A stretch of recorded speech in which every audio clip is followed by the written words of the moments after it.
Hello, everyone. It's Rosie in the Rockies here on YouTube and also on Instagram. I want to welcome you to what will be a happy accident of a June 2025 mid-year WIP parade. I was not planning on a WIP parade. I was planning on a regular Flosstube update. But when I started pulling my projects out, I realized that in the last month, I've stitched on all 7 of my current WIPs, and I had 2 new starts. So it's been a great stitching month in June with a lot of progress on my projects, as you'll see. And at the end of the WIP parade, I'll show you some photos from a bit of hiking I did in Sedona earlier in June, and then I'll insert a photo of my haul from the attic. I was very lucky to visit the attic and spend my disposable income on some new charts, and I think I bought 3 fabrics.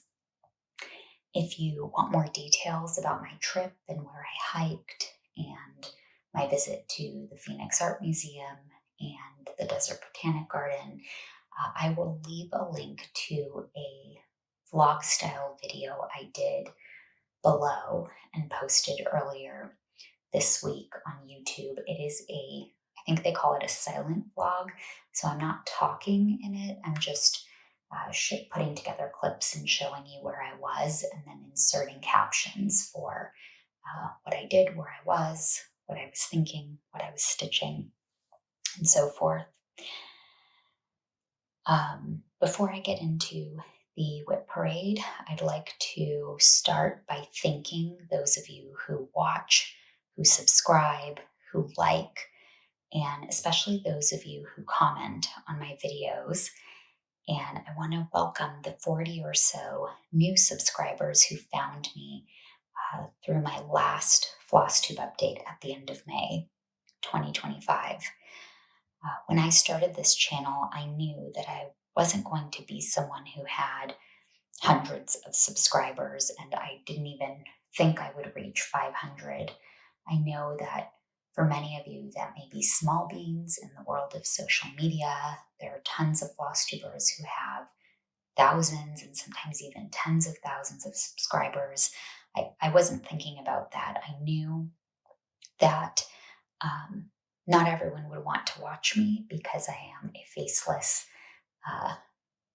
video due to the social media policy at my job. And I would like to keep my job, so I will continue to be faceless in my videos. I also knew that because I'm soft-spoken, some people wouldn't want to watch because I tend to stitch on fewer projects to completion. Some people might not like that. And then I had some audio problems with my microphone in my videos up until recently.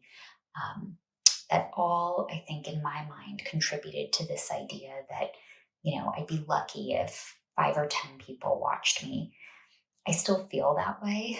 My goal is not to have, 1,000 subscribers or whatever it is. I think that would be a really, really nice validation, but that's not my intention here. My intention is to develop meaningful connections with other people who love needlework as much as I do, and maybe even for some of those online relationships to become deep and meaningful friendships. And I feel extremely fortunate that I've already started to make friends like that. We direct message on Instagram regularly. We talk not just about stitching, but also about books and life and travel. That's what's important to me, making connections. So if you like my videos and you come back and watch them, thank you so much. I hope that my sharing of my stitching brings you some peace or comfort or just some company while you are stitching or whatever it is you're doing while you're watching. And if you're inclined, please consider leaving me a comment below or messaging me on Instagram, letting me know what you stitch, what you're working on now, which of my projects you've stitched in the past or plan to stitch in the future. I really like to connect. Okay, let's get into the mid-year WIP parade. Everyone and everything I mention will be linked in the description box below. I'm going to show my WIPs in order of oldest to most recent. And then for the WIPs that I started before 2025, I'll show photos of where they were at the end of 2024, and then also where they were last month during my last update before I show where I'm at now. And then for projects I started this year, I'll show a photo of where they were last month before showing my current progress. And I will save my 2 new starts to the very end of the video since they're now my newest WIPs. My oldest WIP is Ink Circles After the Roses. This is my first Ink Circles project. I started it in September 2024 when I was going through a period of severe startitis. Here is a photo of where it was at the end of 2024. And here is a photo of where it was last month. To be honest, I had not stitched on this very much at all this year. And this is what it looks like now. I'm stitching this on 32 count sand by Picture This Plus using all the called for classic color works. And what's new is from this portion downward. This portion of the center motif, these leaves, and then these little doodads are all new so far. I am not loving the fabric. It feels a bit muddy to me. I think it's showing the variegation pretty true to color. I'll show you a close-up. So it just feels a little muddy or muddled, and maybe that's why I haven't picked it up much this year. However, I did take it with me to Sedona. Well, I took it with me to Arizona. I stitched on it in Sedona. Here's a picture of my evening view from my Airbnb when I was stitching on it. And I thought the colors really complemented the colors of the red rock and the green trees. And that really reignited my interest in this piece. I started wondering why I haven't finished it. It's very easy for me to stitch on 32 count. So I have decided that this is going to be my focus piece each month moving forward until it's done. I'm going to do something similar to Karen, the recovering monogamous stitcher. She takes her oldest piece and stitches on it for 7 days each month. I'm going to stitch on it for 5 days each month. I think 7 feels like a lot for a piece where I'm not thrilled with the fabric, but where I do like the threads and stitching on 32 count. And then when it's done, I will move on to my next oldest WIP, which I'll show you in a second. The last thing I'll say about this piece is I have made a few mistakes somewhere here with the leaves, or maybe here, I'm not sure. But I don't think it's going to influence the rest of the stitching. It does mean that the 2 sides will not be perfectly symmetrical. I know some people have very strong feelings about that when they stitch mandala-like pieces that are meant to be the same on each side. I don't think anyone in my house is going to notice when this is done. And if someone does notice and comments on it, I can tell them, good thing it's not theirs. They can stitch their own. But I still have not figured out what I'm going to do with this piece, whether I should turn it into a pillow or maybe a little bag, like a little tote bag, or simply frame it. So if you have ideas, let me know. My second oldest WIP, I have a photo of, because it is a PDF chart. I started this in October 2024. This is Twisted Band Sampler by Northern Expression Needlework. I wanted to learn specialty stitches, and I'm definitely learning. My goal is to ultimately stitch a chatelaine. And now I purchased Katie Strachan's Brenda sampler, so that also has a ton of specialty stitches. That's my reason for stitching Twisted Band Sampler, because it has the same stitch over and over and over. So when you're working on it, it almost becomes like muscle memory, and you can play with tension and figure out how you want to do the stitch. Although, as you'll see, mine, it's kind of wonky. My stitches are wonky. I am doing an Alpine Lake color conversion. I'll insert some photos of alpine lakes. These are lakes at high altitude, meaning they are above tree line. Geologists say they're formed by glacial activity. Obviously, we've not had glaciers in Colorado in a long while, but that's where the lakes came from. They are very cold. The colors of the blue are very crisp in the lake. And oftentimes, as the sun is rising, the color of the lake blends into the color of the alpine meadow that's green behind it. So that was my inspiration. I'll also insert a photo of the DMCs that I've selected for this piece. At the end of 2024, I believe I had 5 of the bands done, or maybe I was in the middle of band 5. Here is a photo of that.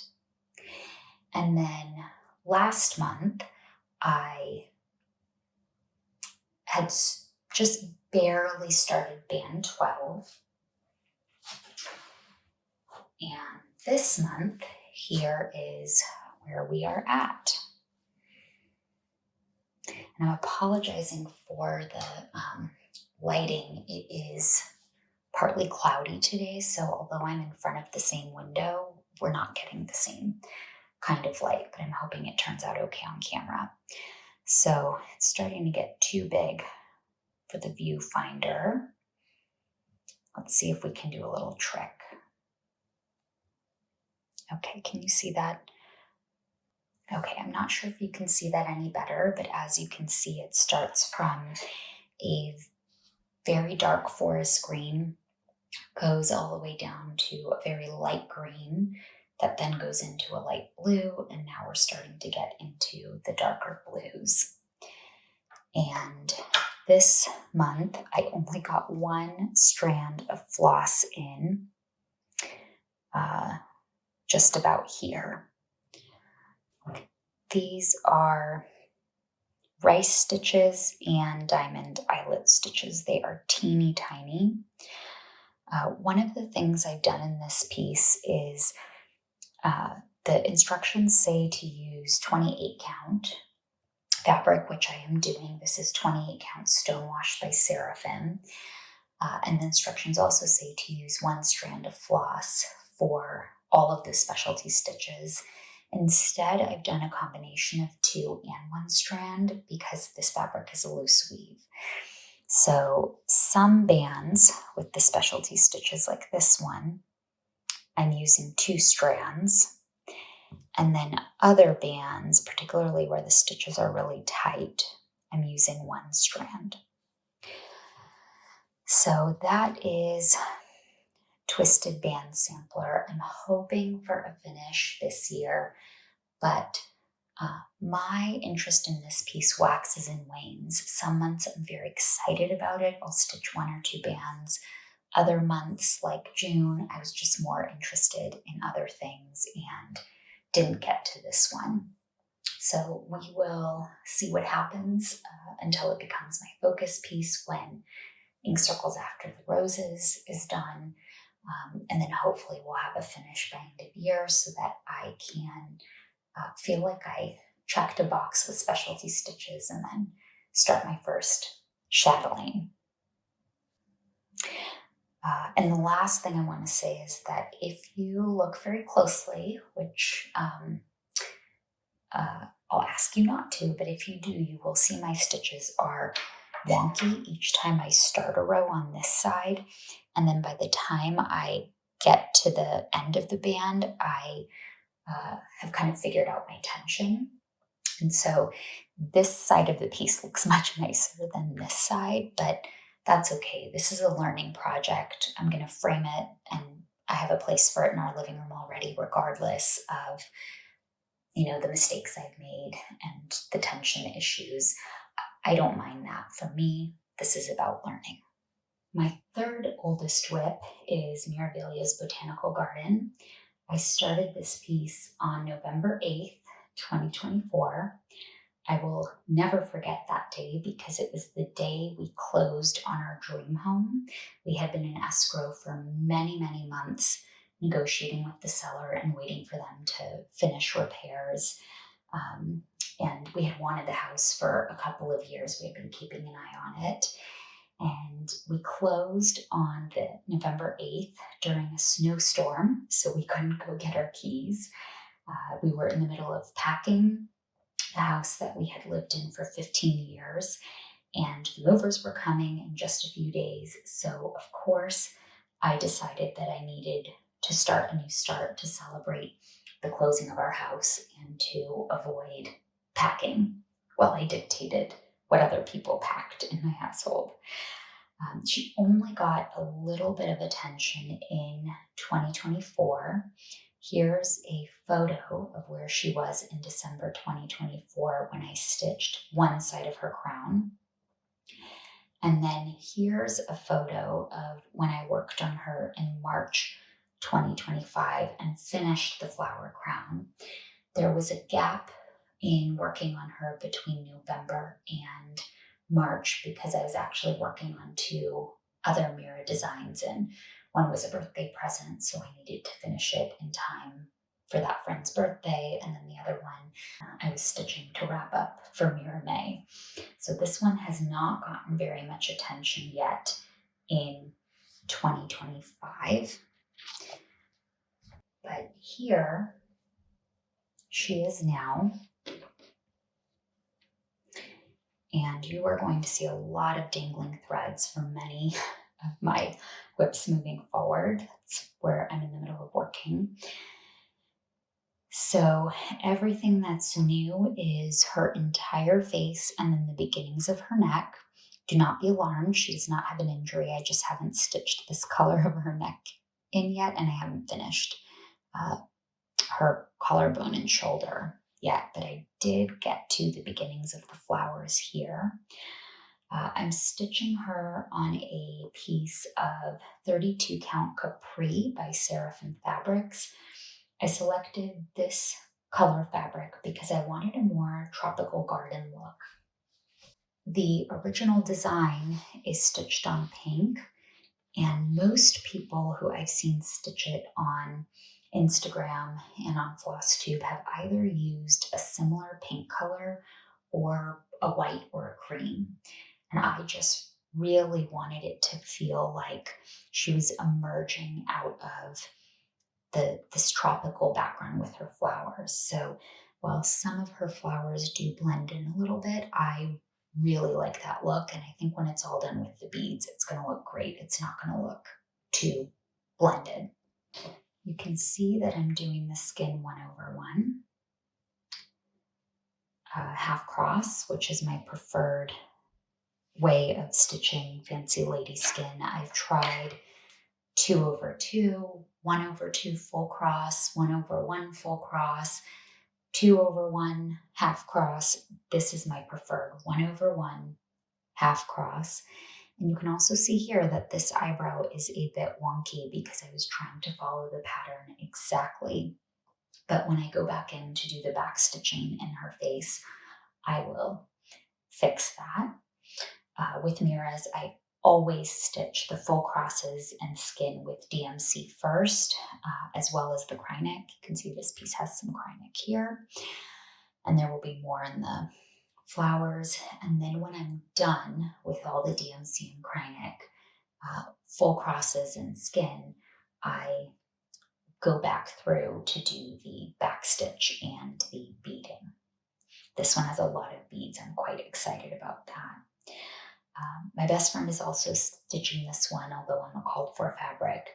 So we're going to work on her together during July's 24-hour of cross stitch weekend, which I believe is the weekend of I can't remember if it's 25 through 27 or 26 through 28.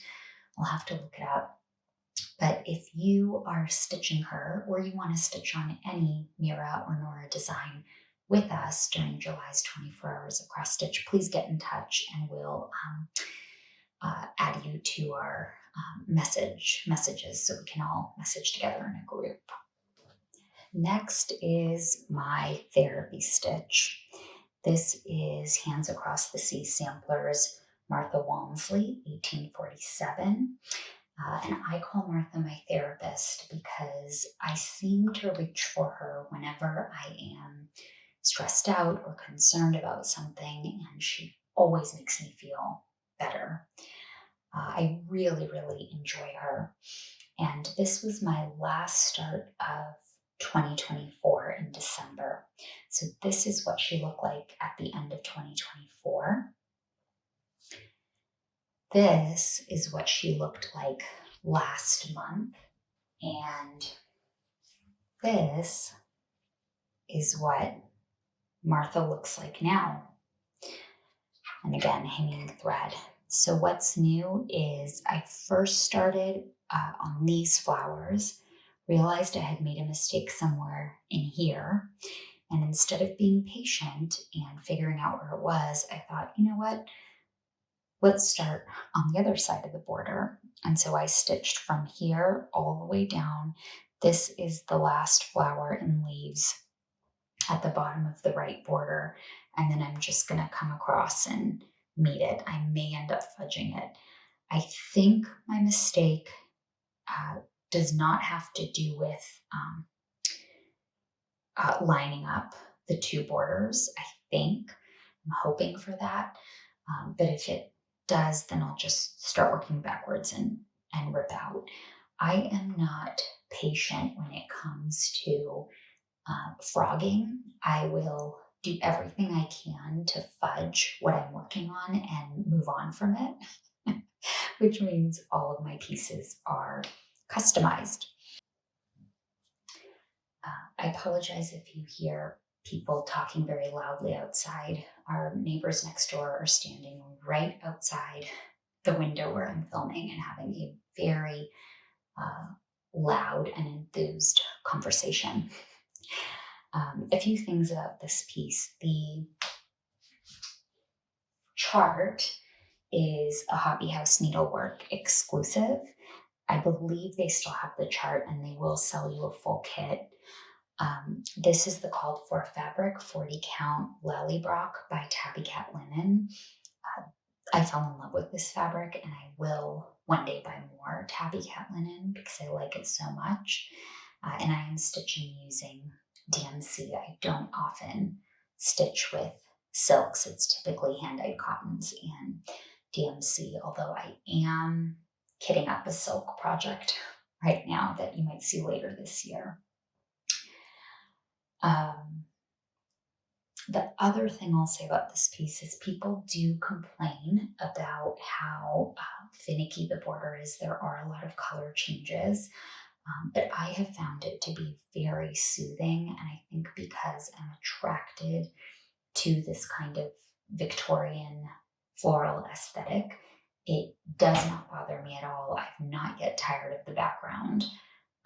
There are a couple of places where I've made little mistakes that I could fudge so far, and I've felt fine about that, and I think it's just lovely. So Martha, my therapist, and I will be spending a lot more time together in the second half of 2025. Okay, then my 2025 New Year, New Start. This is Cittlewick Green by Rosewood Manor. Lots of people are stitching this one. In fact, some people are either done or almost done. I've taken a slow approach where I work on it a little bit each month.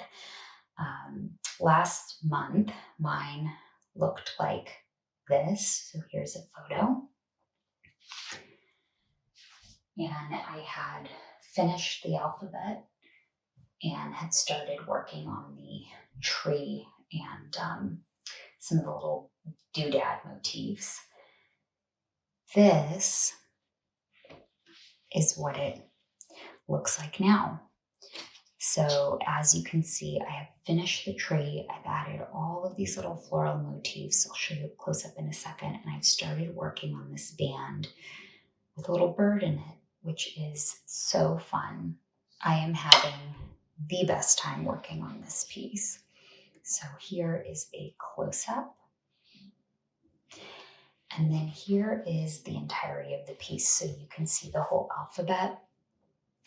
Some people have said they're not going to stitch the alphabet, but I just think the alphabet is so delicate and lacy and beautiful that I started with it and I couldn't stop. And it's not difficult to stitch at all either. It's not finicky. You're using the same color all the way across. The pattern is large and very easy to follow. Highly, highly recommend this chart in general and specifically the alphabet. I also think I'm going to use this alphabet to stitch my son's names on pieces in the future.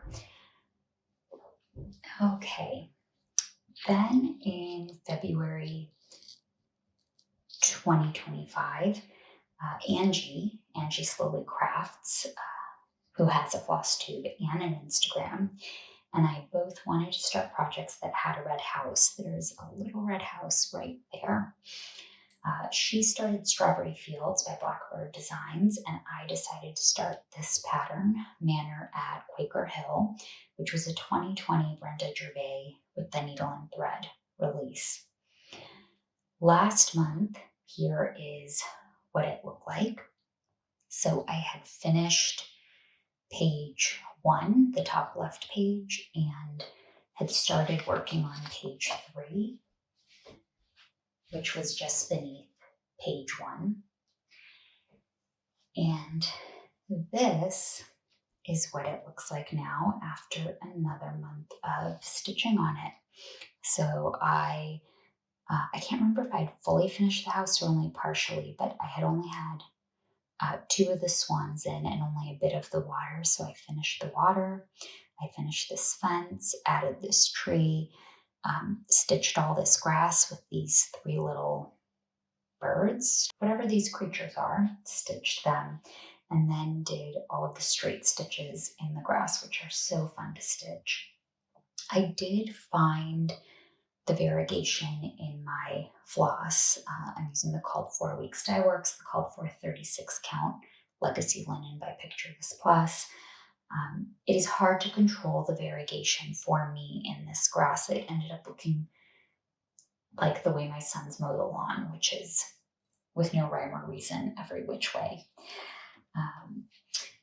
But I do like how it looks.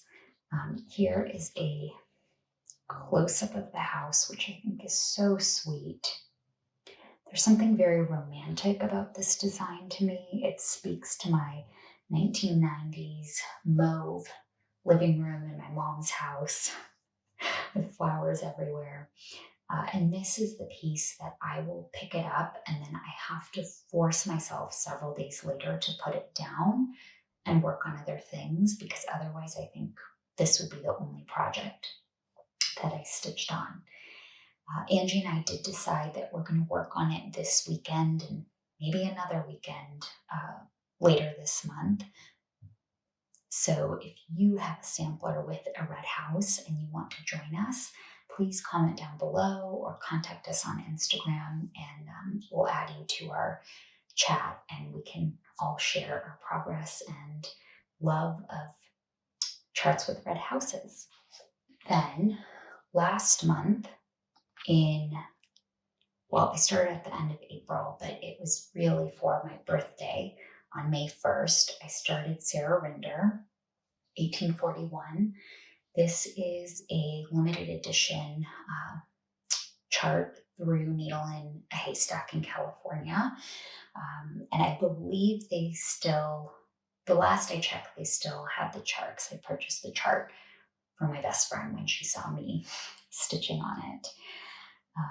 I really like this pattern, and initially I thought I would stitch the whole thing, but then I saw somebody post just the center portion, so the bird bath, the birds, and the vines, in an oval frame on Instagram. I'll share her post. She has a Flosstube channel too, but it's in Russian. I think her name is Anna, and she has a beautiful Instagram. She stitches so many lovely things. So I decided I'm going to start in the middle, stitch the bird bath, the birds, and the vines, not stitch the smaller birds, not stitch any of these little doodads here or any of the text, and then see how I feel about it. And then if I feel it needs the border and all the other elements to seem complete to me, then I will add those. But if not, I'll find a circular or oval plate frame to frame it in. So here is what it looked like last time you saw it. I had just started in the center with the bird bath. And here,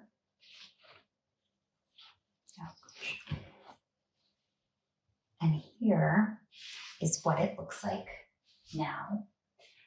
I'll put the chart next to it so you have a reference point, because I think it can be hard to tell.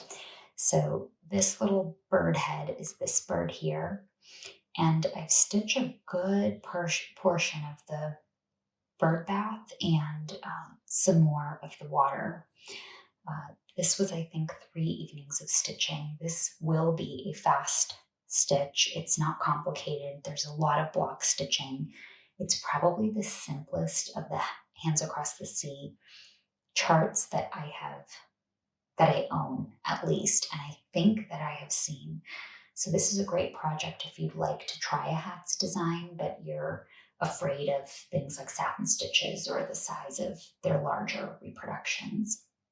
I love this piece, and it is stitched on a piece of 40 count vintage maple sugar by Lakeside linen that I also purchased from Needle in a Haystack when I purchased the chart, and I'm stitching it using DMC. So I can't wait to keep working on this one as well. Okay, and I do have 2 new starts. So first, my eldest son was graduating from middle school at the start of June. So I told him he could pick from any of my patterns something that he wants me to stitch for our family's future sampler wall in our new house that we've been in since November.